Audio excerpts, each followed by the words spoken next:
सोमवार व्रत कथा। अमरपुर नगर में एक धनी व्यापारी रहता था। दूर दूर तक उसका व्यापार फैला हुआ था। नगर में उस व्यापारी का सभी लोग मान सम्मान करते थे। इतना सब कुछ होने पर भी वह व्यापारी अंतर मन से बहुत दुखी था, क्योंकि उस व्यापारी का कोई पुत्र नहीं था।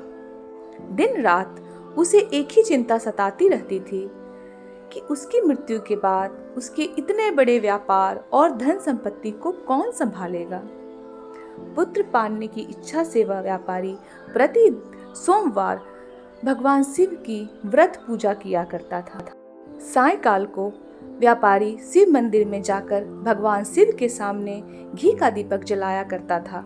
उस व्यापारी की भक्ति देखकर एक दिन पार्वती ने भगवान शिव से कहा, हे प्राणनाथ, यह व्यापारी आपका सच्चा भक्त है।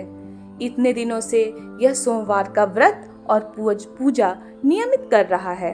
भगवान, आप इस व्यापारी की मनोकामना अवश्य पूर्ण करें। भगवान शिव ने मुस्कुराते हुए कहा, हे पार्वती, इस संसार में सबको उसके कर्म के अनुसार फल की प्राप्ति होती है।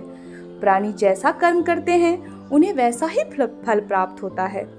इसके बावजूद पार्वती जी नहीं मानी। उन्होंने आग्रह करते हुए कहा, नहीं प्राणनाथ, आपको इस व्यापारी की इच्छा पूरी करनी ही पड़ेगी। यह आपका अनन्य भक्त है। प्रति सोमवार आपका विधिवत व्रत रखता है और पूजा अर्चना के बाद आपको भोग लगाकर एक समय भोजन करता है। आपको इसे पुत्र प्राप्ति का वरदान देना ही होगा। पार्वती का इतना आग्रह देखकर भगवान शिव ने कहा, तुम्हारे आग्रह पर मैं इस व्यापारी को पुत्र प्राप्ति का वरदान देता हूँ, लेकिन इसका पुत्र 16 वर्ष से अधिक जीवित नहीं रहेगा। उसी रात भगवान शिव ने स्वप्न में उस व्यापारी को दर्शन देकर उसे पुत्र प्राप्ति का वरदान दिया और उसके पुत्र के 16 वर्ष तक जीवित रहने की भी बात बताई। भगवान के वरदान से व्यापारी को खुशी तो हुई, लेकिन पुत्र की अल्पायु की चिंता ने उस खुशी को नष्ट कर दिया। व्यापारी पहले की तरह सोमवार का विधिवत व्रत करता रहा। कुछ महीने पश्चात उसके घर अति सुंदर पुत्र उत्पन्न हुआ। पुत्र जन्म से व्यापारी के घर में खुशियां भर गईं। बहुत धूमधाम से पुत्र जन्म का समारोह मनाया गया। व्यापारी को पुत्र जन्म की अधिक खुशी नहीं हुई, क्योंकि उसे पुत्र की अल्पायु के रहस्य का पता था। यह रहस्य घर में किसी को नहीं मालूम था। विद्वान ब्राह्मणों ने उस पुत्र का नाम अमर रखा। जब अमर 12 वर्ष का हुआ तो शिक्षा के लिए उसे वाराणसी भेजने का निश्चय हुआ। व्यापारी ने अमर के मामा दीपचंद को बुलाया और कहा कि अमर को शिक्षा प्राप्त करने के लिए वाराणसी छोड़ आओ। अमर अपने मामा के साथ शिक्षा प्राप्त करने के लिए चल दिया। रास्ते में जहाँ भी अमर और दीपचंद रात्रि में विश्राम के लिए ठहरते, वहीं यज्ञ करते और ब्राह्मणों को भोजन कराते थे। लंबी यात्रा के बाद अमर और दीपचंद एक नगर में पहुंचे। उस नगर के राजा की कन्या के विवाह की खुशी में पूरे नगर को सजाया गया था।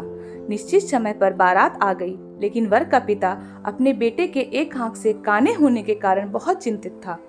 उसे इस बात का भय सता रहा था कि राजा को इस बात का पता चलने पर कहीं वह विवाह से इनकार न कर दे, इससे उसकी बदनामी होगी। वर के पिता ने अमर को देखा तो उसके मस्तिष्क में एक विचार आया। उसने सोचा, क्यों ना इस लड़के को दूल्हा बनाकर राजकुमारी से विवाह करा दूं। विवाह के बाद इसको धन देकर विदा कर दूंगा और राजकुमारी को अपने नगर में ले जाऊंगा। वर के पिता ने इसी संबंध में अमर और दीपचंद से बात की। दीपचंद ने धन मिलने के लालच में वर के पिता की बात स्वीकार कर ली। अमर को दूल्हे के वस्त्र पहनाकर राजकुमारी चंद्रिका से विवाह करा दिया गया। राजा ने बहुत सा धन देकर राजकुमारी को विदा किया।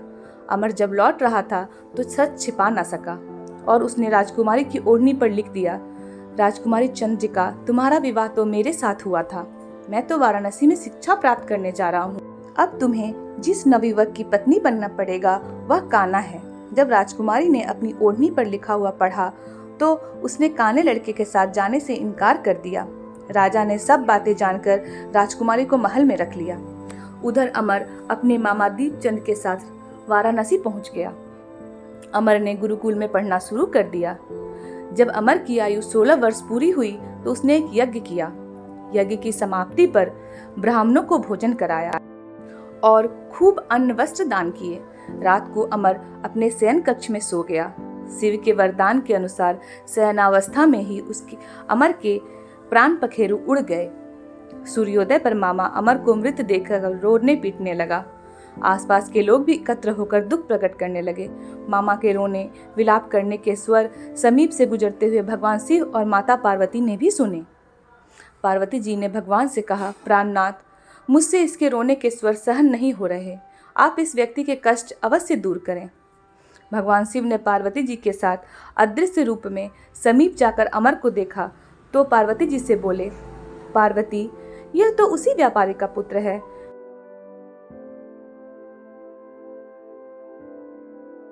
मैंने इसे 16 वर्ष की आयु का वरदान दिया था, इसकी आयु तो पूरी हो गई है। पार्वती ने फिर भगवान शिव से निवेदन किया, हे प्राणनाथ, आप इस लड़के को जीवित करें, नहीं तो इसके माता पिता पुत्र की मृत्यु के कारण रो रो कर अपने प्राणों का त्याग कर देंगे। इस लड़के का पिता तो आपका परम भक्त है, वर्षों से सोमवार का व्रत करते हुए आपको भोग लगा रहा है। पार्वती के आग्रह करने पर भगवान शिव ने उस लड़के को जीवित होने का वरदान दिया और कुछ ही पल में वह जीवित होकर उठ बैठा। शिक्षा समाप्त करके अमर मामा के साथ अपने नगर की ओर चल दिया। दोनों चलते हुए उसी नगर में पहुंचे जहां अमर का विवाह हुआ था। उस नगर में भी अमर ने यज्ञ का आयोजन किया। समीप से गुजरते हुए नगर के राजा ने यज्ञ का आयोजन देखा। राजा ने अमर को तुरंत पहचान लिया। यज्ञ समाप्त होने पर राजा अमर और उसके मामा को महल में ले गया और कुछ दिन उन्हें महल में रखकर बहुत सा धन वस्त्र राजकुमारी के साथ विदा किया। रास्ते में सुरक्षा के लिए राजा ने बहुत से सैनिकों को भी साथ भेजा। दीपचंद ने नगर में पहुंचते ही एक दूत को घर भेजकर अपने आगमन की सूचना भेजी। अपने बेटे अमर के जीवित वापस लौटने की सूचना से व्यापारी बहुत प्रसन्न हुआ। व्यापारी ने अपनी पत्नी के साथ स्वयं को एक कमरे में बंद रखा था। भूखे प्यासे रहकर व्यापारी और उसकी पत्नी बेटे की प्रतीक्षा कर रहे थे। उन्होंने प्रतिज्ञा कर रखी थी कि यदि उन्हें अपने बेटे की मृत्यु का समाचार मिला तो दोनों अपने प्राण त्याग देंगे।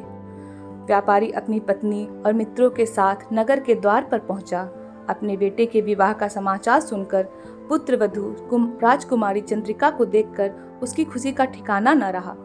उसी रात भगवान शिव ने व्यापारी के स्वप्न में आकर कहा, हे श्रेष्ठी, मैंने तेरे सोमवार के व्रत करने और व्रत कथा सुनने से प्रसन्न होकर तेरे पुत्र को लंबी आयु प्रदान की है। व्यापारी बहुत प्रसन्न हुआ। सोमवार का व्रत करने से व्यापारी के घर में खुशियां लौट आईं। शास्त्रों में लिखा है कि जो स्त्री पुरुष सोमवार का विधिवत व्रत करते हैं और व्रत कथा सुनते हैं, उनकी सभी इच्छाएं पूरी होती हैं। बोलिए शंकर भगवान की जय।